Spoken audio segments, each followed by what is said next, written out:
Nice. Can you give me a clap? Because I'm kind of holding this shit. Wait. More into the mic. Yeah, that should be good.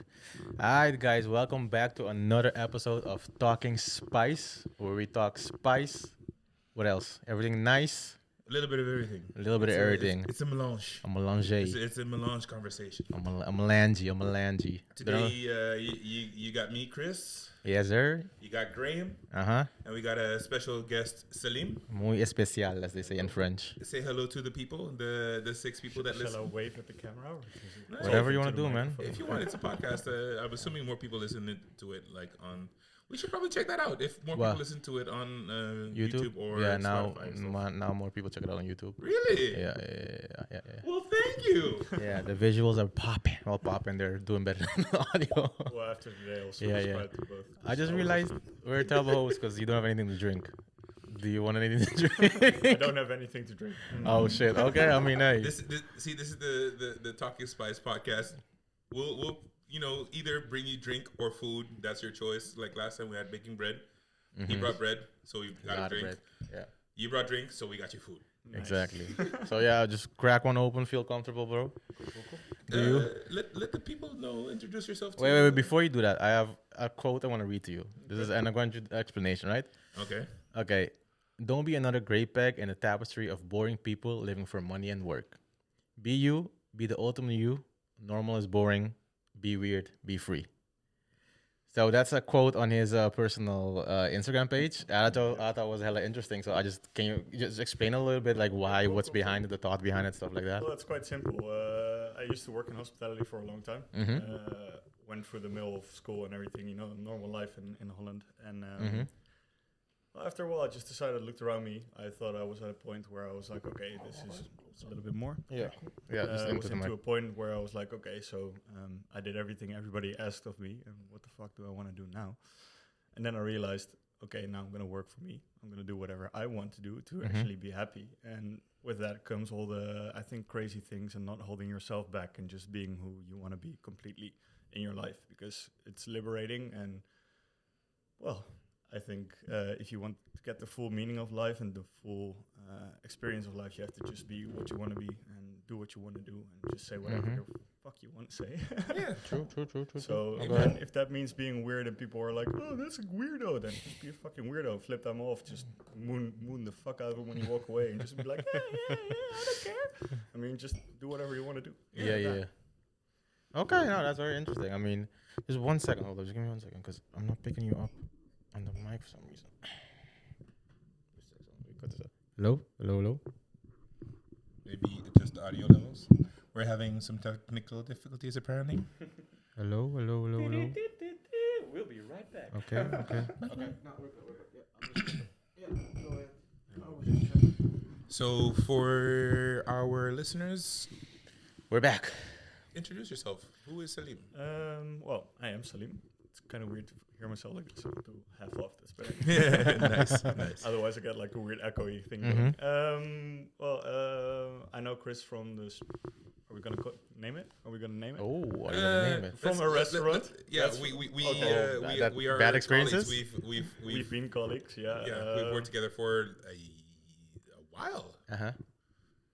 How long? At the same time, it wasn't that long, but it felt very long. I think we just Like a year? Yeah, maybe A little bit more than a year, maybe? or maybe a little bit less. Eh. Anyway, I think it felt at the same time felt very short and very long. Yeah. Which says everything, because sometimes you just have a connection with people, and then Yeah. it doesn't matter how long you know them. It just feels like you've known them for ages, or just True. last week at the same time. Yeah, sometimes you just get that click. Yeah, exactly.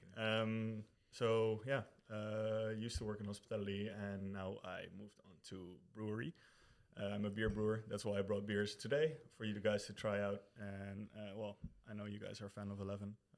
For sure. I was listening to a couple of the podcasts today to get a little bit of a vibe going, which you guys have. And I heard the compliments of a little less conversation, so I was very happy to hear it. Had a big smile on my face while I was working. So now that you mention it, when is that coming back? I'm trying. You're trying, okay. Chris, every time I see him, he starts with a little less conversation. He doesn't even say hello, just a little less conversation. All I'm saying is, you guys have a really great thing. If you guys bring it back, I have a pretty strong feeling it's going to do well.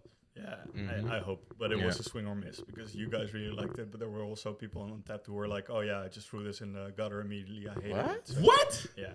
That's crazy. It hurts the feelings, but it happens. People just, that's the way people are.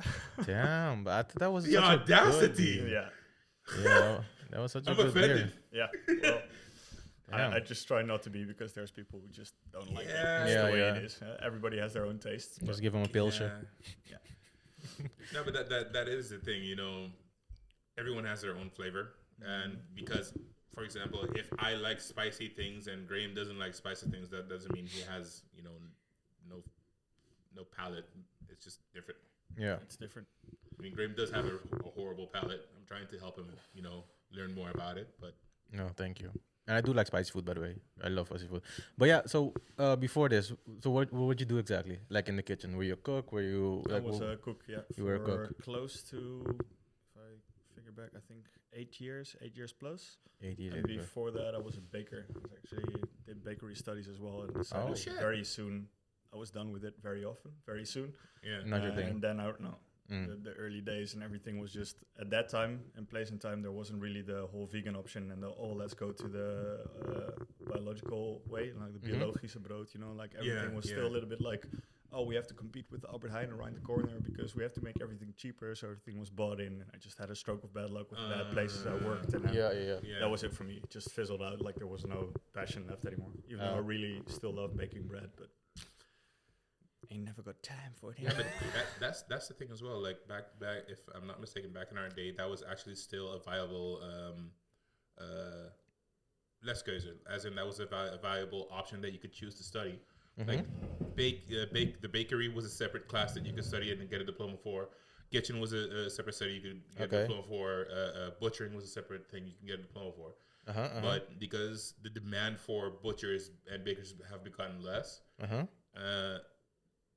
the schools had to like take those classes and merge them into one uplearning. So it's kind of like a all around, covers everything kind of study. Not everything. I mean, there's still studies for specifics. Yeah. Most definitely, you can specialize. Yeah, you do have a point though. Like there's, but not so much bakery and butchery, for example, together or whatever. But you do have like all the things you have to learn from the government. Like you have English and math and Dutch, even though it's like on a low MBO level. So like nearly everybody gets it already at that point. You still have to learn it, and it's still shoved through your throat even if you don't want to, because the government says you have to. Kicks off a lot of people. And whether you like it or not, you got to do what the government says. Okay, I have to do this or you go to jail. I have to do this, right? Yeah, go for it. Go for it. Oh, that's what I was afraid of. What you saw or what you didn't hear? You're going into the microphone. I'm sorry. Yeah, that's what I was afraid of. I had it in my backpack, so that's what happened. Yeah. Top left. No, that's paper towels on top left. Yeah, just grab that one. Yeah. There goes the microphone. Yeah. I'm sorry, guys. I was afraid that was gonna happen. I was already like, just leave it here. Just give me one as well. Sorry, guys, if you're picking this up. Okay, Chris is gonna cut it out. Chris is a master editor. He's gonna cut it all out. Master. I mean, also, I've heard. I don't know. Rudy's the master baker. Yeah, that's what he said. Yeah. For the kids listening. Well, yeah, man. Okay. So cleaning this up. Yeah. So now we know not to do that again because they're a little bit shaky. It's gonna be an expensive problem. And that's why you don't want to. It's Friday, bro. You live and you learn. We're gonna have a little fun, a little weekend fun. So, what did you bring along for us? Yeah, what are you pouring right now? Well, of course, I have to plug the place I work at a little bit. So, Konoe Spices, yeah. Brouwerij 11, or is it Brouwerij 11 or 11 Brouwerij? Whatever you want. Brouwerij 11. Okay, Brouwerij 11. It's whatever you want. It's Brouwerij 11. You can call it whatever you want, man. And how long have you worked there now? A little over 7-8 months now. Oh, okay. So it's still pretty recent. Still pretty recent, but not so recent that I still can call it recent. Yeah. The white cans, don't grab them yet. Okay, I won't. Okay. But how come? While you pick something, I'll just talk to Salim. How come the switch from the kitchen to a brewery? That's quite a big switch, right? Two completely different things, you could say, almost. So yes and no, because there's a lot of overlap between the two. But I'll just answer the first question first, and it's why. I've got a big love for beer. Always had, always have, and always will, I think. And a mate of mine was actually working in the sales of Eleven Brewery. Yeah. And he's best friends with the owner of Eleven Brewery. And I just got one of the first beers of them, or one, maybe not one of the first, but one of the first Jan naar de Maan, which you already drank, Chris. I've had it before. I've partaken. Yeah, me too. And this was back in the day before they were actually a big brewery. So they were starting off, and I had it, and I was like, oh, damn, this is good. I like this. This is very clean, no BS, no caramelized coconut, whatever the hell you want to add into an imperial stuff. You're not a favorite, a fan of those? Not a fan of those, Okay. Thank you, Chris. Yeah, I kind of already had a love for the brewery, and all the beers I tasted of them were very clean and very direct. That's what I really like about our beers, actually. It's very, no poespas, like the Dutch people say. Poespas. Great word. I'm a very big fan of poespas, by the way. Oh my God, here we go. This guy. Okay, I'm sorry. So yeah, I don't know. I had a conversation with him, and they were looking for a new brewer, and I always wanted to do something with brewing beer because I really love beer, drinking it. So why not see how it's made and make it myself? And well, one thing led to another, and now I'm working here. So okay. Yeah. So you also you're like an salute. Salim. Cheers, guys. So you're an official brewer there. That's your main job. You brew beers, basically. Yeah, I'm being taught in-house to be a full-fledged brewer. Yes. Okay, and you have any idea how long does it kind of take so you're able to call yourself like, okay, I'm officially a brewer now? Is there like a time limit on it, or is it like? I think right from the get-go, they told me you can just now say you're a brewer because all the deeds don't really matter. Okay. But to be a full-fledged brewer is going to take a while. And yeah. It's just like being a full-fledged chef. It's when you decide, I think, for yourself as well. Most definitely. There's experience, basically. As far as chef goes, yeah. Okay. I mean, there's a lot you can learn, but if you think you are, you can just say, like, I think I'm a chef now. I'm a brewer now. Yeah, because I've also come across a lot of people who call themselves chef. I'm like, you're not a chef. No, but that you don't know what the fuck you're doing. But Uncle Saul, everyone calls everyone chef. Like it's a thing over there. Hey chef, and you don't know someone's name. Hey chef. Yeah, but that's more like a yeah, I know. I'm just fucking around. Yeah. When you don't know someone, hey chef. Or jefe. Yeah. Okay. There's a little one in this left if you want to. Thanks. Are we drinking the same one or? Yeah, we're all drinking the same one. Yeah. The Omalowodak. Okay. And is this one your favorite? No, but it is one of the newest beers we have at the moment, which is a blonde in between a Belgian blonde and an American blonde, so it's a little bit more fresh. Okay, I was gonna say, what the hell is the difference between a Belgian blonde? The Belgian blonde is primarily known for like a banana taste, for example. Oh, like if you know, like the beertjes, the Weizen and the beer, they have really banana. Yeah, I don't. A lot of banana smell and a lot of banana taste in it. It's a certain Belgian yeast, which is very prominent in white beers, or it's really fresh with. Well, I'm crossing two things on my head at the moment. Sorry. No, go ahead. No worries. Hey man, no worries. I called a fucking stout a fucking lager. Oh, you saw that? I heard that episode today. That's something we're gonna go. Yeah, that's something we're gonna go to in a bit as well. Yeah. I was so prepared that I was like, wait, no, I brought the wrong cans. Whoops. But hey, you were convincing though. I was like, okay, it makes sense. But then I was like, wait. Then Daryl said, well, how can it be this and that? I was like, oh wait, shit, this doesn't make any fucking sense. Yeah, nice selection though. What I heard. I mean, I really like Frontaal Brewery and Frau Greber. Yeah. All the beers that we had, we enjoyed. Yeah. Okay, so then the Belgian one primarily has more of a banana feeling, banana taste to it. Yeah, and you don't even have to have like a expert palate or whatever people call it. It's like if you smell it, it smells like banana. If you taste it, you have like the Haribo banana Snoopy. Yeah. Oh, kind of has that taste, and it's I don't know. That. Okay. Weizen and wit beer primarily have this yeast. And then an American? And blonde as well. And American is a little bit more hoppy, a little bit more fresh. So that's what you're tasting as well. You taste the fresh, a little bit of nod to a hop, like nearly that's an IPA, but not an IPA, but like a cousin of an IPA mostly, and just fresh and drinkable. Okay. And this one is really fresh. So you tasted the last one, I think, a week or so ago. This one for the first time, I think. No, I've had it like a couple times already. Okay, well, this one is fresh. Yeah. So the taste should be a little bit different, a little bit. A beer. Is it better in a can or in a bottle? Because I've heard people say it's actually better in a can because the best way to drink a beer is straight from a keg. or the keg, and a can is basically like a mini keg. Basically like a mini keg, I wouldn't say so. Primarily why you choose a can is because you don't have the light factor. Light has a very distinct and powerful negative effect on the beer. Effect. I can't find the word on a beer. Primarily, example, have you ever had like an Heineken, which you had from the store? Not sponsored, by the way. Yeah. And you open it, and the only way I can describe it is kind of a weed smell. Yeah. Very herby. This is the sun, which is went through the glass bottles, and that has a negative effect on a beer. It always does, like either smell or taste, even if it's primarily exposed to sunlight or light in general too much. But is that also with all kinds of beers, or? It can be with all kinds of beers, yeah, definitely. I mean, it can be with Corona. Corona has a lot of weed smell 9 out of 10 times because it's a clear glass bottle, no? Mm-hmm. Yeah. And if you keep your eye on it, a lot of the breweries which use glass bottles use the dark ones because you have less light factor, which makes sure your quality of your beer stays better. Yeah, opaque glass. Oh, that's so, weird.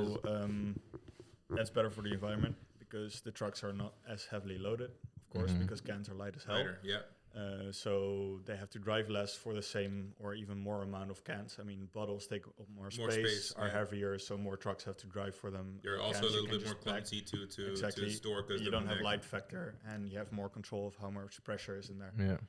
So then, why don't all breweries or companies just be like, okay, let's scrap the glass bottles and just do cans, since it's cheaper to produce anyway, I'm assuming, and it has a better effect on the environment? Because there's a lot of know-how coming in with cans. There are a lot of different factors that factor into more expensive production or less expensive so then production. A lot of things you have to keep an eye on. For example, a can, of course, can crinkle and have dents, and then you can't use them anymore. A bottle doesn't have this effect. With cans, if you fill your beers, you have to, and this is something you never think about. I never thought about before I used to work into a beer brewery. I was like, is this a thing? Is this so important? The lid, it goes on top at the end, of course. I mean, they don't fill it through the hole you open. But that has to have like a hook into another hook, and there's like a kind of, I can't call it glue, but something going inside that with the heat of it being pressed on, it glues it together so it doesn't come loose. Yeah. But if the hook doesn't have that factor, or the hook is too long or too short, then air can filter in and your beer can filter out, and everything gets shitty, and then you have to bring it back. And I mean, that's so there's a lot of things going behind a can which I never even thought about or would think about if I didn't work in a brewery. No, that's dope. But that's also the thing for the conversation between either can or bottle, because I think a lot of people also prefer the feel of a bottle.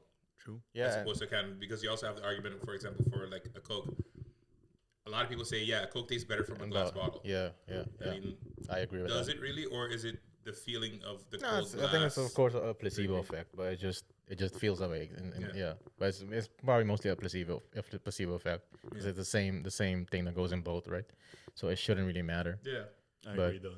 It's better from a glass bottle. I don't know why, but it does. It just I don't know why, but it just okay. But interesting. I didn't even know that. Also, a point is the yeast. I mean, if you want to hergisten, I don't know what the English word is for this. I can't find it in my vocabulary, in my mind. I don't know either. I mean, I could Google it, but you guys re-ferment? Maybe. Let me see. I don't know. But you can only do that on a bottle because a can would just expand and explode. Oh, because glass bottles are more sturdy, they can handle the pressure more, so then it can. At least I've never heard of the word we're looking for, hergisten on re-fermentation. Re-fermentation. I've never heard on it on cans, but maybe it can be done. But maybe they need to make the cans a little bit thicker. I don't know if that will work. I mean, I haven't worked long enough into the industry to know. Yeah. Okay. To be honest. I guess both of them have their good sides and their bad sides. Yeah, you know? Of course. Like so everything. I don't want to be that dude, but y'all ain't really drinking, and I'm kind of waiting for y'all to drink so that we can get to one beer that I saw that you brought, and it's one of my favorites. Which one did I bring? Which one is your favorite? I'm curious. What guess? Papa beer. No. Okay. It is one I like, but it's not the one. The double fruit. Nice. is also like a sour beer, but Have you had that one? Have you had that one before? Maybe, I'm not sure. Well, crack it open then, B. We already finished our glasses while you were talking. Now you're the only one left with a sip. Yeah. Well, excuse Hey, me. if you put the pressure on, we're gonna throw it. All right. But then what would you say was your favorite here? What's your favorite at 11? Which one you go like, yo, this is, if I'm a first time beer drinker, I'm like, yo, what am I drinking? Oh, no, I want your favorite drink. Do I just pull this? Yeah. Okay, because I don't want to. Come on now. Watch out for the glass. Exactly. That's it. You can also move They're the glass. reusable as well, by the way. Very nice. Oh. that's And recycled plastic. dope. Yeah. Damn. Oh, It's that's something dope. that's not really known in Holland yet. Clickers. So you click them onto your cans. You can take like 6 packs of beers to your friends, and they're reusable and recycled But plastic. I think very few stores and breweries have this, right? Because you barely see them though. I mean, I get so much reactions when I'm selling beers. Like people are like, "Oh, I've never seen this before. Yeah, This is yeah. so nice. Why doesn't everybody know this?" Oh, Yeah. And I'm It like, costs more, that's why, B. You know? No, but yeah, I've seen it maybe, I've seen it maybe once or twice, but okay, that's good to know you can reuse them and be green and stuff, all that good stuff, you know? You kind of. There's only one double fruited sour, right, Chris? Oh, you idiot. I love you guys so much. I will give it all to you guys. No. You take the rest. It's fine. I'll make do.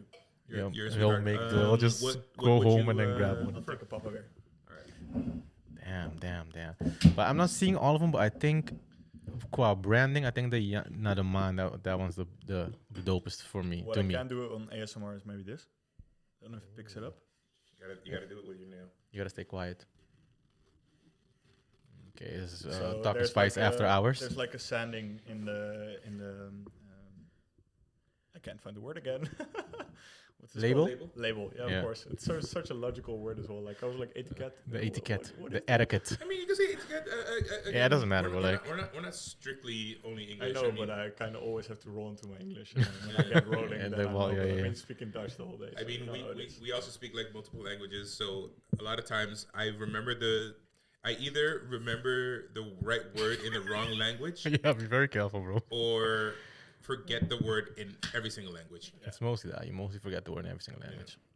Yeah, but you still haven't answered my question. What's your favorite beer? Well, that's a hard question because I've got like That's not different meant to be favorite easy. beers for different favorite moments. It's a hard answer because his job is on the line. Okay, you're No, trying not at to. all. I can say whatever the hell. You're I trying wouldn't to- even say like I don't like them. No, but of course I like our own beers. Otherwise I wouldn't work there. Yeah. Okay, let's say you're stranded on the island. You have one krat you could take with you, or one I mean, standard beer. he has been to Aruba. But he's not stranded in Aruba. Oh, you want him to be stranded? Yeah, so that's the Okay. only option you have. That or seawater. You have your choice. Better drink my own beer. No, just kidding. I mean, No, re-ferment it, you know. if it's fucking Beck's, I'll fucking drink with fucking, I think fucking seawater. I think drinkability will be the Papa Bear. Yeah? Because it's just so damn drinkable. I really like this beer because it's just All around. it's all around fresh and just after I've had a beer of this one, I want another one. But if I say like it depends on the season as well. It's like the double fruited burp. The double fruited sour reminds me of the summer it came out because it was a special edition in the first one, but we brought it back because so many people liked it.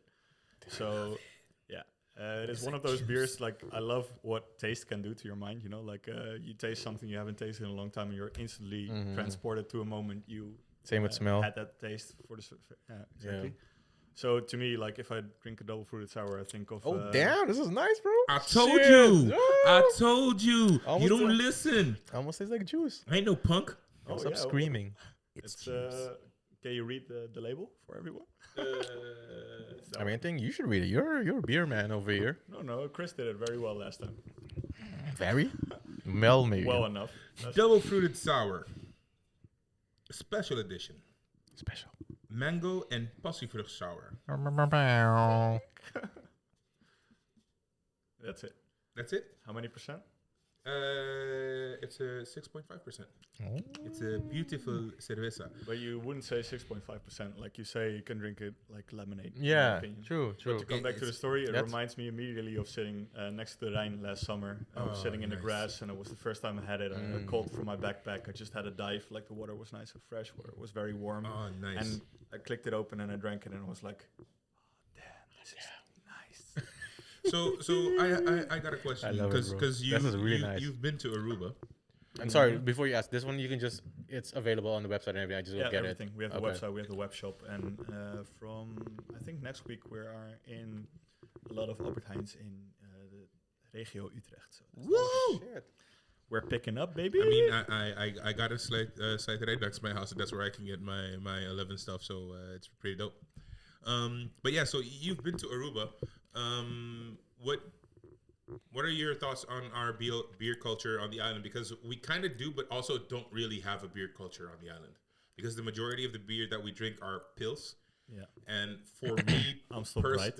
Personally, pils is boring. Before you answer this question, I got a real quick question. What is pils? Like, what makes it a pils instead of just, I don't know, a regular beer or different beer or something, you know? Like, when can you label something a pils? Well, that's a very broad question, or which is it I just can't like answer completely okay. because I don't have fine. the knowledge of it completely, so I don't want to offend anybody Yeah. or watching being like, no, he's not right. Yeah. Sorry, I've been a beer brewer for 7 months. It's been hectic. Leave me alone. Everything. I don't know everything yet. I will though. Ask me again in 4 years, and I'll have the question immediately. If you think you know better, let us know in the comments. Yeah, maybe Prove us wrong. Better. But as far as I know, pils is just kind of. Without being offensive, you're a basic bitch. I mean, it's not. Yeah, exactly. It's not bad. But it's. I think you have like, as far as I know, you have like one, maybe 2 malts, or like the mouten, de granen die erin gaan, are like pale ale or like basic malts, and then you make a pils out of it. Okay. It's not that far fetched. Okay. For example, a stout, like you were asking in the podcast, like what is a stout? Why is it so dark, for example? It's because there's a lot of roasted malts going in there. So you have a lot of the roastiness from the malts and different flavors. You can really dance along with it. And because, of course, you cook that and throw it in water, it comes into your beer, and then it becomes See, darker. that's exactly what I said last time. And also, you know this because you're a chef, so you have the reaction of Maillard. So you have more sugar in your malts, which make the beer sweeter, which makes more food for your fermentation process, which eventually brings more alcohol. Yeah. That's a very easy way to answer what makes a stout. Thank you, Salim. You're welcome, Graham. And also, when I was listening to the podcast, you were like, is a triple fermented beer? Well, it's actually wrong.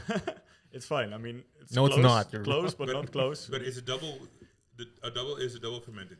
Well, it's not double fermented. It is double mashed. So you have in your brewery process, you have your water, which you bring to a certain temperature for the malts to release what they have to release, basically sugars. And the malt is the mashup of all the malt. So like your grains, basically, which you smashed, so all the flour and sugars are released, which you throw into your water, and then you filter it.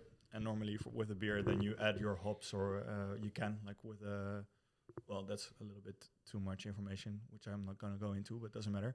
Then you can go, like basically I'll skip a little bit along, and then you can get it to the tank. That's a fast track. A double, you bring the whole mash back, and then you mash it again. So there's more malts going in there. So like that's double mashed. And then a triple is triple mashed, and a quadruple is 4 times.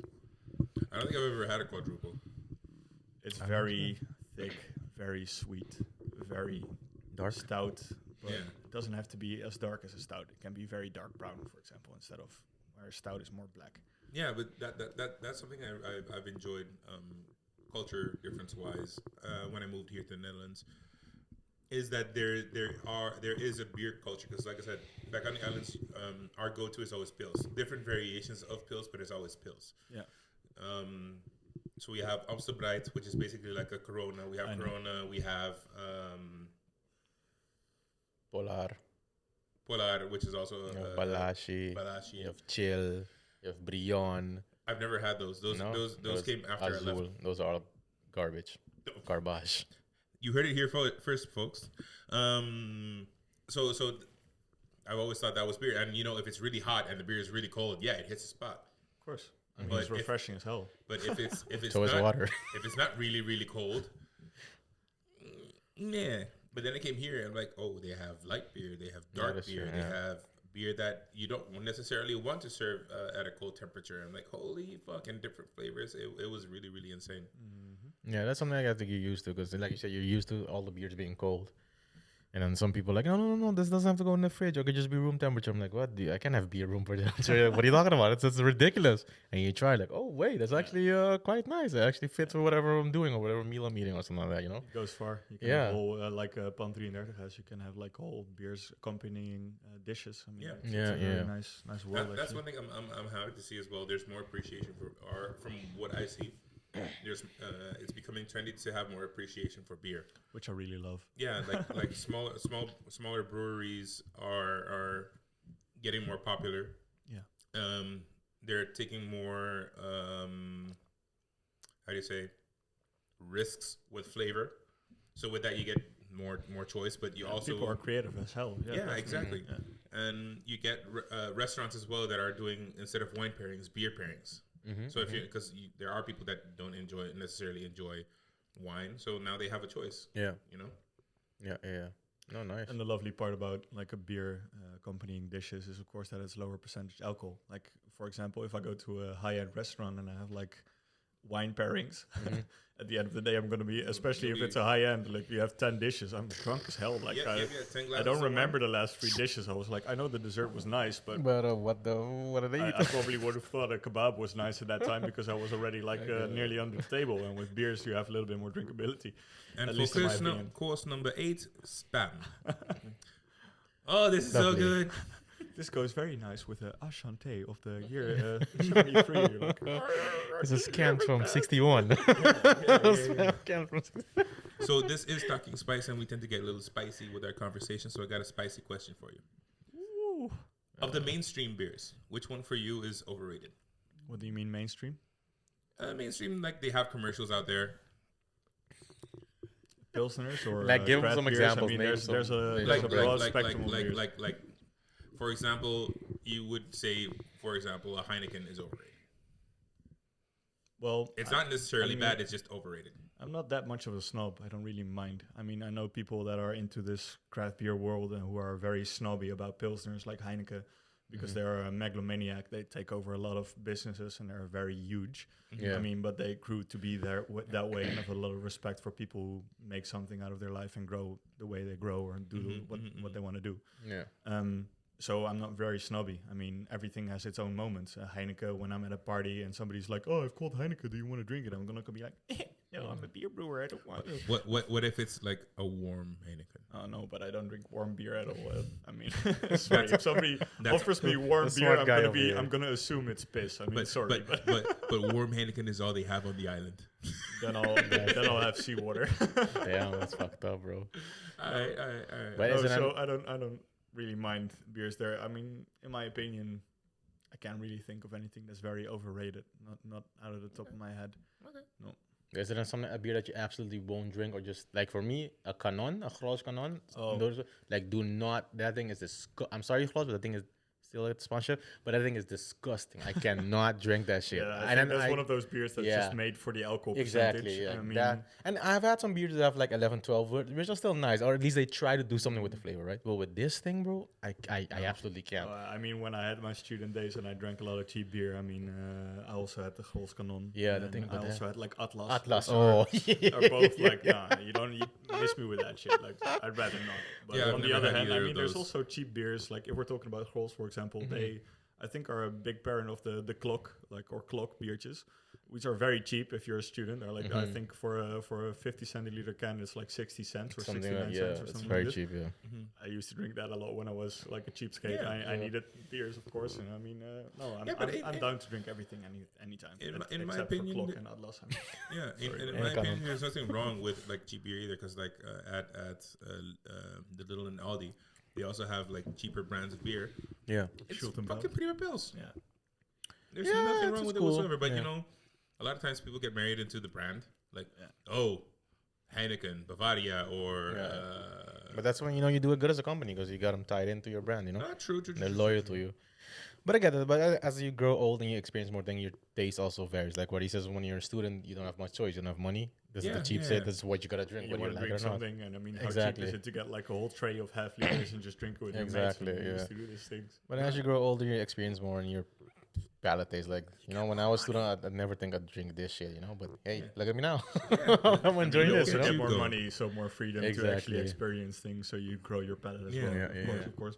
But to come back to your original question for like an hour ago, what did I experience from the beer culture in Aruba? Not much. Not much. at all. I mean, I was there on vacation, so I had a lot of cocktails, of course, because Fair. Yeah, Hell it'd be yeah. weird if you were on vacation on the islands and you didn't drink cocktails. I mean, Caipirinha there was very nice on the beach. Very, very nice. I saw in the supermarket, the big supermarket over there, they had a lot of the American craft beer scene going around, but that was whole Aruba for me. There was like a lot of American people there. Yeah. American culture heavy. Yeah. So, which I really like. Normally, I wouldn't really go to a place where there is too much tourism because it feels like you're not really experiencing the place. Yeah. You're experiencing the tourists from different countries. I hate going to a place and finding Dutch people with an orange flag listening to Andre Hazes. Like, it pisses me the fuck off. Like, if I want to go somewhere, I want to see like the country, the place. I really want to, experience what it's like. Yeah. For example, I'm going to Suriname, where my girlfriend is from, this summer, and I can't wait to just go into the jungle. Like, I can't wait to just get a little boat, fucking go on the river, and just go into the jungle and not hear anybody. Just complete silence except for crickets and animals, and just look up at the stars and actually see stars, and not like in Holland where you're like, oh, gray skies. Oh, Great it's buildings. snowing in April. Oh yeah, fuck my life. I love this. Man, this snow BS, man. What do you say? The snow BS, fucking waking up. I was like, finally spring, weather is nice and whatnot. It's like sunny out, but it's still refreshing because the breeze is nice and cool. Wake up and there's fucking snow outside. No snow with Christmas, but in April. Yeah. Yeah, and last week was sunny as fuck, right? Yeah. But I love that. I mean, the whole vibe in Utrecht was bombing. Like, everybody was like, oh, we're finally free of this Rona shit. And all the terraces were full and people were like full on enjoying it. I love it so much. Yeah. I am glad I took advantage of that because this week you can't sit outside. No, you can try it. Nah, fuck that. I'm sitting inside. I'm not gonna sit outside, bro. No way. But yeah, what about are you also like, because you talked about having cocktails and stuff, are you also interested in that role? Maybe going into that role at some point, like mixing cocktails and just I guess how you say expanding your talents into maybe diving a bit more deep into the cocktail world, or is that not really something you're interested in at all? I'm very glad to be out of hospitality. So that's something I look back on fondly, like the time I was in it, but I will never step We had back it to rough. Yeah. I will never go back into it again. That's one thing I said to myself, I promised to myself, and I'm keeping that promise. Yeah, you and I, as far as that goes, the shifts are crazy. Yeah. I mean, that first taste of actual freedom when you walk outside of work and it's light out and you still have enough energy to actually do something, but then you still choose to go home and couch potato, but that doesn't matter. I mean, you have the freedom to do whatever the hell you want. Exactly. It's nothing quite like it, man. Wait, you mean I actually don't have to worry about being able to see my family on Christmas? I can actually enjoy the New Year's party. There was a colleague who was like, oh, did you see we've got a long weekend ahead? I'm like, what? It's like, oh yeah, Pinkster is on a Monday, so we've got like Friday, Saturday, Sunday, and Monday. I was like, sweet baby Jesus, thank you. Wait, what? And he's like, yeah, we have it off. I'm like, what? Off? What? No, what? Off? What is that? I was like, does not compute. I just didn't understand it. I was like, oh, what the hell is this? But yeah, I still have to get used to it.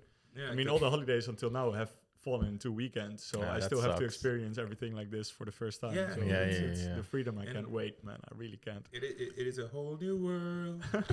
That's Chris told me y'all schedules were crazy, right? Like whenever I try to hang out with him, I gotta work, or I gotta get up the next day, or this and that. So you guys barely saw. We barely saw each other back then. Or it's gonna be late, like after work, but then you're all that's the wrecked. point of hospitality. You don't have time for your friends. You don't even have time for yourself. At all, yeah. He says that's the point of hospitality. I don't think that's also the point. I mean, it technically is. The point of hospitality is to take care of people when they're having fun. So, like, if you look at a hotel, you also gotta take care of yourself, because if you don't take care of yourself, you can't take care of others. Yes, but if you haven't been in hospitality, this is a point that's really hard to come across. But there's a lot of people dodging responsibility, and dodging who they want to be or not want to be, and who end up in hospitality. It's actually one of the points I've found in retrospect. I think a lot of, or ponder a lot of, even, is it's like somehow it's like a fucked up Neverland. Like there's a lot of people just going in there who had a lot of traumas and fucked up experiences and just hide from themselves in hospitality because you have to run so much that you don't really have time to even think about yourself. And the adrenaline that comes free into hospitality, I mean, you're constantly in a rush of just taking care of everything and having to deal with people and having to deal for people. It's just, you never really have time to think about who you are or what your place in life is or what you want to become. It's the perfect place for a workaholic because, like you said, you don't have time for anything else. Not only workaholics, I've seen alcoholics, I've seen fucking drug abuse like crazy in that world. It's like... But then I would think, maybe you guys don't have to answer this question, but like what is then the average, let's say, lifespan of, there's no lifespan, but like work span of someone in hospitality? Because at some point you burn out, right? You can't do it anymore. Like at some point it's like you're just done with it. People have this very weird tendency to get used to everything. If you've been put in a situation long enough, you tend to get used to things and then actually run past it and not realize it anymore until you've got time to think about it. So there's not really a lifespan. I mean, I've seen cooks who are like 65 or 60 who are still in the business. But I don't know if from your experience, but 9 out of 10 times I've seen there's a vacant look in their eyes, like they're that inside. They've that as well, but they've basically just gotten used to the rhythm of things, and it's how they pay their checks. So they come in and do the bare minimum and fuck off. Leave. Sorry. Honestly, like, why would I put myself to all that shit just to get the bare minimum? Because for the majority of them, they've already been in this industry for so long, they don't know anything else and are too scared to try anything else. I mean, the school system is also very fucked up. A lot of people who don't do well in school just end up in crafts because it's easier to just work with your hands and not have to go through the school system anymore. Yeah. But then, okay, so how long have you worked in the hospitality industry, Chris? Like ballpark it? I started when I was 16. You're 50 now. What time how long ago did Corona start? 2 years ago. 2 years ago. So I started when I was 16 and I stopped when I was 30. And what about you, Salim? Sorry. I started when I was 18 and I quit just before I just turned 27. So yeah. Damn. Oh, you youngster. So those are both like very long the long spans. But how do you guys then prevent from getting a burnout? Both of you. How do you? Because at some point, you guys say you go through the motions, you get used to it, blah blah blah. That's nice and dandy. But at the end of the day, you're still human, and if you keep doing something like that, you keep working hours and hours and hours without taking care of yourself. You're gonna get a burnout at some point, right? So how do you guys prevent? If you prevented it, how did you guys prevent that? One trait that I noticed all chefs have is stubbornness. Too stubborn to listen to anyone else's opinion. Too stubborn to accept that they need help. Too stubborn to give themselves time to rest because the business has to move. The business doesn't really care about you because they replace you. That doesn't matter. What matters is business because the business is how I'm making money. The business is what is keeping me busy from the outside world. Because I've seen that as well. That's why it is a stereotype that people that work in the kitchen, specifically of a restaurant, are on drugs. Okay. Because they have a bunch of other shit and they use it as an escape. I think if you really ponder about it, if you really think about it, hospitality can feel like a drug as well. Oh, most definitely. Yeah. Because if you think about drug abusers or people who are really hooked into things, they're self-depriving them of basic human functions. They're constantly looking for their high, and they run past everything or the good advice people are giving them or trying to give them in case of just going after that high, and they're not really looking at their own problems. And these are 4 points you can heavily find in hospitality as well. I mean, people are like, oh man, I never see you anymore. And you're like, yeah, I never have time. And on your days off, you just sleep in as much as possible to actually you're exhausted. Try to recuperate. And you're constantly looking for that adrenaline rush as you get on a good evening where all the tickets are bombing and everything is going well, or everything isn't going well, but you still manage somehow. You still get it. You're in it with a lot of people who are in the same space as you, and you're depriving the hell out of yourself mentally and physically. Yeah. So it's kind of weird, but it's a love-hate relationship as well. Most definitely, yeah. And that's the thing, people forget that adrenaline also makes dopamine. And that's the thing that I have, because the restaurant we worked in was one of those places that you had a small team. Okay, compared to most restaurants, a bigger team, but for the amount of people that they would serve, they had a small team.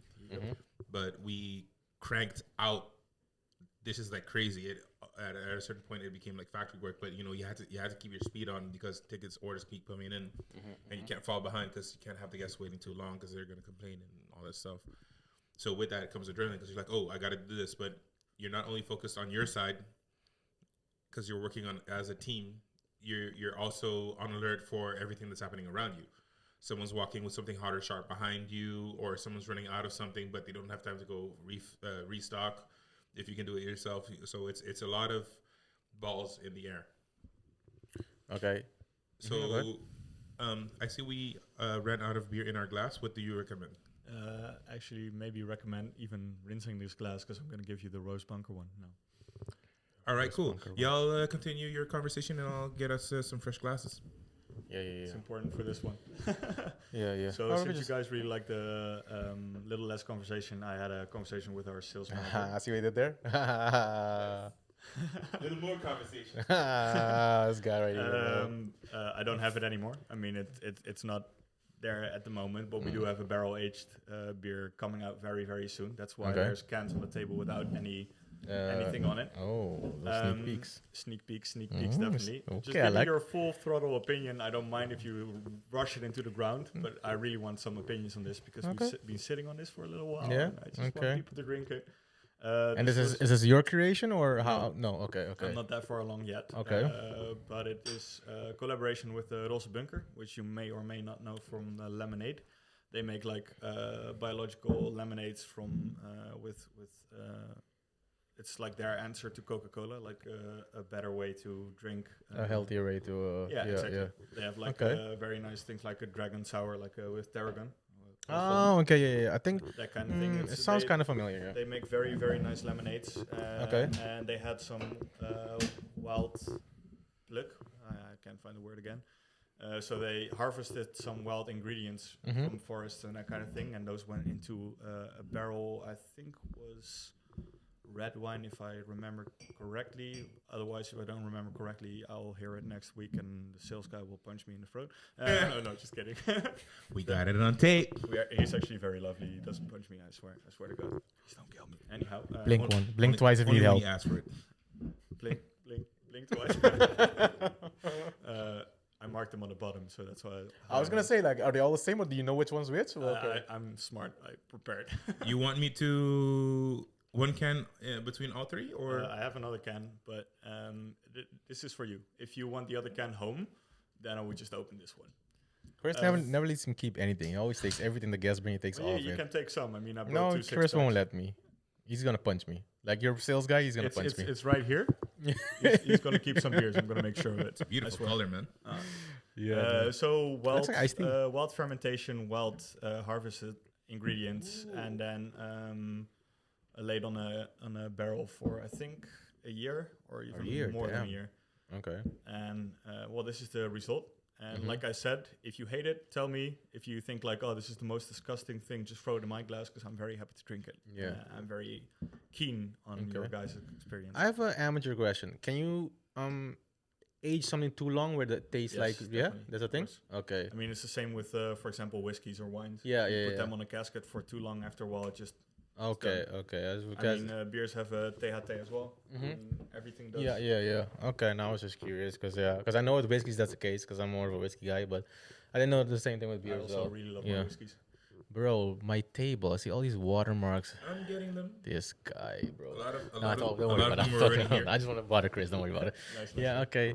No, okay. I like whiskeys as well. Scotch or it doesn't really. I like it's whiskey. I'll drink it, bro. To be honest with you, but I like single malt. I don't get them too often, but I like me a good single malt.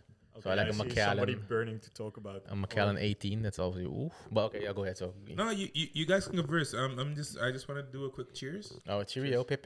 Thanks, not over the things, please. I know. Thanks I've heard it in the last podcast. I heard you guys swearing at each other. What are we choosing to, guys? Anyone say anything? Thanks to good company and good beer. Ooh, cheers. Oh yeah. The nose on this is really nice. It's sweet, but not candy like sweet. I'm not gonna say anything. I don't want to implore you guys. It's like tamarind, right? Why are you smelling the microphone? Yo, this is really nice, bro. It's a palate cleanser because I'm talking here and then it smells like my mouth. So I'm clean. I'm just not gonna say anything. I don't want to. That's all I'm getting. I might be dead as wrong, but that's what I'm getting. I want to see Chris's expression when he finally drinks this. Because I've been talking about this beer for a long time. That's really nice, man. Jeez. Shit, I might have to get my kid this to go to school with. That's nice. Why does it taste like it has a char on it? Here we go, bro. Just come on. He's gonna roast it. Literally. Don't get me wrong. I love it. Okay, now I'm happy. Now I can breathe again. But yeah, okay. Explain us. What was in it? What are we drinking? Because as far as taste goes, you mentioned it earlier. The Maillard effect. Yeah. Is when you have a protein. Boring. No, go ahead. You have the proteins and the fat. Mm-hmm. They can chili basically become like a caramel, but it also gives you that almost smoky burnt taste. Mm-hmm. So like on a burger, people love the whole Maillard. Mm-hmm, I'm getting some of that Maillard feeling here. Like it's not necessarily the caramelized. I don't know it. I don't want to influence you, but somehow the aftertaste reminds me, and people have actually laughed a little bit about it to me, but it reminds me of popcorn somehow. But it's also castagne. I don't know, the chestnut. Yeah, chestnut okay, that I get, but popcorn? Yeah. The aftertaste you have in your mouth, especially like buttered popcorn, has a little bit of this aftertaste in your mouth. The kernels. Yeah, exactly. Yeah. Exactly what I was thinking of. So if you notice as well, just like with wine, when you drink, you also try to inhale, like swallow, but you inhale a little bit of air as well. Yeah. In your area, and it's supposed to hit your palate different. You can taste stuff like that. When you smoke weed as well. And when so when I did that, that's when I like tasted the popcorn. Yeah. And that's the char that I was talking about. I'm so happy you actually taste what I'm talking about, because until now, from like the 10, 11 people who've tasted it, there's like 2 people who agree with me. I still don't get it. I still don't get it. Me, I'm an amateur, but I still don't get it, bro. It doesn't matter. I mean, people have different tastes, different But is there any tamarind in it, or am I completely off base? No, not as far as I know. But like I said, so there's wild harvested produce in here. I don't have any clue what it is, because like I said, I've been working there for 7 months, so I wasn't there when it was brewed. But it is a Vlaams rood, so and wild yeasted, wild fermented, so with bread, and that will say something to people who know beer. If you don't know beer, just a lot of terms. Just it tastes good. That's all I know. Just like when Apple's throwing the terms and conditions at you, just agree. Go on with your day. I get a little South Park situation on you. I got a little bit of a weird flavor that I enjoy, but I mean my explanation for this flavor is gonna be a little weird. But you know, like when you're at the supermarket, you go near the onions. You have the bag of onions. Yeah. It kind of smells like that. Not like a raw cut onion, but just the onion itself, like the earthiness of it. I know exactly what you mean. I don't get it, but I know what you mean. I don't get it, but I know what you mean. So that's also what the taste, like kind of a little it's bit almost of like a tangy earthiness that you smell when you're close to onions, but not actually sniffing your nose into them. Like, it's not exactly. But like when you're a little bit far away, it smells like glue. No, I'm kidding. You actually said about the Frau Graber that it smelled like, what was it, wood glue or something? Yeah, that's some weird thing. Wood varnish, yeah. Wood varnish. What? This guy hurt my soul a little bit, but just throw it out. No, but nice though, man. That's the thing I've understood about this whole like sommelier kind of thing. For like wines and stuff like that. Their description is not necessarily meant to explain the exact flavor.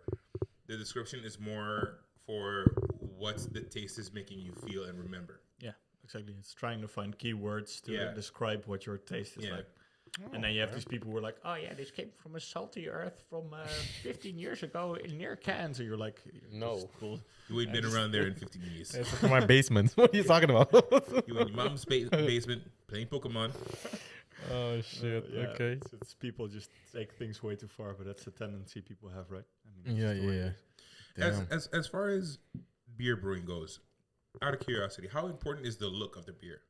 because like with blondes and you have donker beers and stuff like that, you have obvious shades. Like for me, this is a beautiful shade of beer. Like the color it is, it's almost like a copper, like a dark copper color. Yeah. So you have different beer styles who have to be in a certain range of color. That's what for example, I think it's on the cans as well. Yeah, it says, if I say correctly, I think it's the EBU, which is a different color code which beers you have to have if you're going for a certain style. So Oh, really? if you're like going for a white beer, it can't be brown, for example. Fair. Racist? No, just kidding. No, but Whites can't be brown. You can tell that to Eminem. You can have a stout beer and then all of a sudden have like a blonde beer coming out of your can, like you were. Yeah. With your taste testing. Yeah, this is a stout. It's a lager. Okay, well it's yellow. Okay, I don't think this is a stout. It was supposed to be a stout. I just fucked up. So yeah, the color is important. You have to stay within a certain range. There's a lot of apps and things you can look up when you're making a recipe, which actually scale to if you're like adding malts. It actually scales to like, oh, your color is going to be this, or if you burn it, your color is going to be that. And then you can look like, okay, but is it in the vicinity of the beer I'm trying to make, or do I have to call the beer something else? Yeah. So there's rules around it. I don't know if those are actually regulated by something. I don't think I was anybody gonna goes ask. in like, beer police, your color is off. I don't think that happens, but I just imagine that Family Guy skit where you're the guy who pulls up with the car and then they just hold a color chart. Yeah. No, okay, not okay. Sorry, not light enough. Yeah. So I'm wondering, like, if let's say I make a blonde beer, but I just add food coloring to it. Like the recipe, everything is exactly the same, but I just decide to add some pink food coloring to it. Like what then? Is it all of a sudden it's not blonde beer anymore? I have no idea. I can't answer that. I just know when we're making beers, you always have to think of the color range at least. That's weird though. But like, especially if we're talking about color of beers, one beer style that I've always found interesting was Irish beers, because you have like Kilkenny, they have a red beer. And it is like a nice... A red ale. Yeah. I really love those beers. But, if we're talking about Kilkenny, the Murphy's Irish Red. Murphy's, that was the one. The one they had at O'Connell's for a long while. And then all of a sudden they switched to Kilkenny's, and I don't like Kilkenny's as much. Okay. Also because in my head I always go, oh my god, they killed Kenny, you bastard. It just happened. So. Yeah. But yeah, I don't know. You have red ales; those are different malts that have that tinge and that flavor. I mean, it's just like cooking. You add a certain recipe or a certain ingredient, and you know it's going to alter the color of things. How much has your experience working as a chef helped you or had influence in your process of becoming a brewmeister? A lot, actually. A lot more than I thought in the first sense. It was gonna, well, that came right from my mind, like, at the first thing I thought, like, okay, this is nothing like the world of hospitality. On the other hand, the high stakes, in hospitality are a lot higher in brewery. Let me explain that. In hospitality, when you fuck up a dish, you're only going to make a customer unhappy, or maybe they're going to tell their friend circle, and you don't know how big of an impact it's going to have, but it's only one customer. Yeah. If you fuck up something in a brewery, we're talking about a whole batch of beer, which is ruined like this. And when we're talking about a batch of beer, especially at 11 now, we're talking about 10 hectoliters or 20 hectoliters, which go down the drain immediately. I mean, if you fuck it up, it's gone. Can you really quick, how many cans of it? Have any idea, or is that too difficult? From a normal brew, we make around 1,100 boxes of 24. Damn, so 1,100 times 24. Show us in the comments. I mean, just do the math. So from a 20 hectoliter, that's like 2,200 cans, maybe more, maybe less, depending on how your brew went. Gone down the drain. That's 26,000. 1,100 times 24. Damn. That's a lot of beer. That's a lot. That's a big fuck up, bro. So those stakes are higher, but you're way more in control. I mean, you have like these cleaning agents, which are very bad for your skin. So you're very careful with everything. You have like cleaning processes, which are basically like recipes you can use, like you have in your mind after a while. And if you've been a chef for a long time, you know, if you worked in different kitchens, you get used to their working style very fast. You kind of have to, because you're going into it running. Give me a piece of bread and a dip. I understood him. I don't even know him that well. I thought you guys were brothers from other mothers. Thank you. Yeah, but that's why he can fend for himself. Oh, okay. So when you worked in hospitality for a long time, you kind of have to get into a new restaurant running. Like you don't really have the time where they can explain to you everything in detail very slowly. They're like, you kind of have to just, okay, well, here's a night out. We've got 50 guests coming in or 100 guests or 200 guests coming in. Good luck. Yeah. This is the way you make your dishes. Yeah. So in that regard, it's kind of the same. You have a recipe, a certain thing you have to tick off. You have to make sure these things, like point A to Z, are done properly, and otherwise you have a fuck up. So you have to pay a lot of attention. Yeah.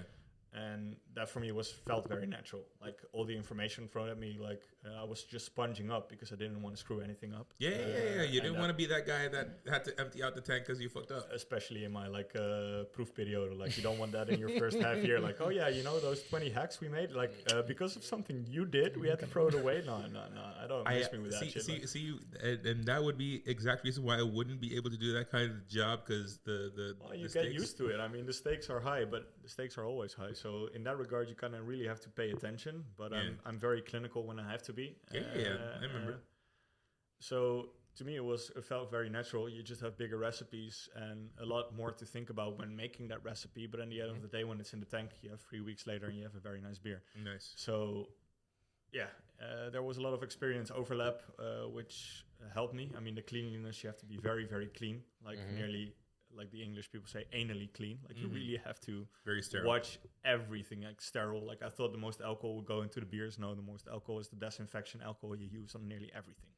Oh. Like one of the things I say there primarily is when in doubt, spray it out. Like if you're like even doubting like the smallest crevices, you just grab your alcohol spray and you just spray the hell out of it. You use alcohol so much in that regard. Yeah.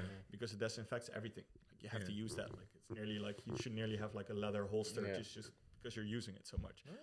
So it helped me a lot. And I'm really loving what I'm doing right now. I'm just falling in love more and more every day with the job. And I can really recommend if you've got like some tendency, some interest into beer brewing, just to say to the people who are listening or not listening, I don't care. Yeah. Just try it out. It's something like it can be a very nice hobby just to do at home with friends and just get drunk halfway through and just fuck up your recipes, or it can be something that turns into so much more. But the craft is very, very nice. There's a lot that comes with it, but the end result, if you can just share your beers with mates, is amazing. It really is. Exactly. Yeah.